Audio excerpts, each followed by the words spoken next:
it. I love gold. It started the year very strongly, rising 13% from January until mid-March.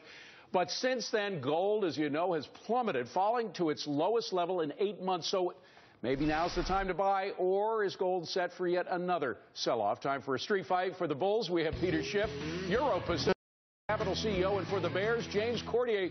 He is OptionSellers.com founder. Gentlemen, thank you very much for coming in. Peter, first to you. Now, most traders will tell you that as the dollar strengthens and as the Fed gets prepared to raise rates, the price of gold is going to continue to sink, to which you say what? Well, I don't think the Fed is actually going to raise rates. I agree that there are a lot of people who believe that a rate hike is coming. But I think before that considerable period of time comes to an end, the Fed is actually going to launch another round of QE that is even bigger than the one they just tapered. Because I think that the Fed has misjudged the strength of the U.S. economy, and I think we're going to be back in recession before the Fed begins to hike rates. Well, before you go into the recession, let me just ask you, this is news. Hold on a second, Peter. QE mode. This is news to a lot of people that the Fed is actually contemplating a new QE that is more intensive than the ones that we've seen in the past. Do you have any information, or is this just a guess on your part? Well, remember, every time the Fed has done QE, whether it was the first QE, QE2, every time they've launched QE, they've always followed it up by another one. They've never claimed that they were going to do it. Everybody thought, well, they're going to do QE and then the economy will recover. They'll be able to raise rates. They've never followed QE with a rate hike. They've always followed it with a bigger dose because it doesn't work. The more you stimulate an economy with QE, the more addicted it becomes to it. And when you take it away, you get a withdrawal, and then the Fed comes right back with more. Remember, Janet Yellen said it's all data dependent. And so if the economy rolls over, she's back in the QE business, and the rate hikes are off the table. James, have you heard anything, because I haven't, about this new QE that Peter thinks is going to happen? Well, that would actually be news to me and probably just about every other investor. Quantitative easing, as far as we know, will end in the next year or two. Interest rates are going to bump up ever so slightly next year.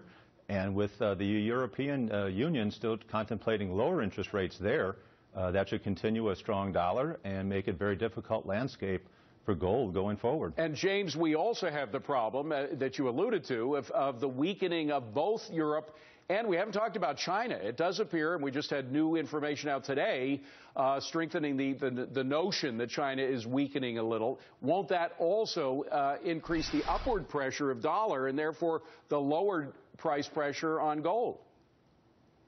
Right now is the perfect storm against gold. We have a weakening Chinese economy as well as the European economy. So demand is certainly slowing because of that. As they weaken, the U.S. economy and its dollar strengthens versus those two economies, causing gold in real terms to be more expensive. And that's why you don't see Chinese buying coming in at these prices just a little over $1,200. In real terms, gold's still around $1,250, $1,275 for these foreign countries. And that's why it's not really a bargain, and you don't see them coming back in the market. To which Peter says what?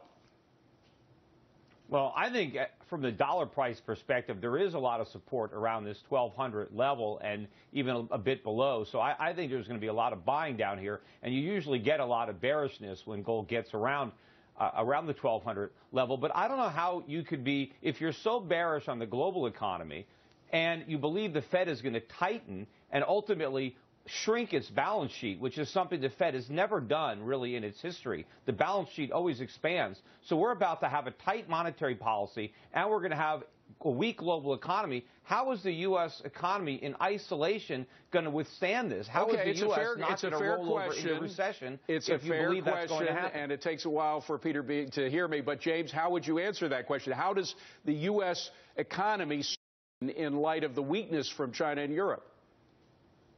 Everything is relative when it comes to the value of currencies. If the United States economy is this much stronger than everyone else, the U.S. Currency continues to strengthen. As long as that happens, it doesn't matter if the world economy is strengthening as a whole or if the United States is just slightly. The greenback continues to be strong. Demand for gold is calm at that point.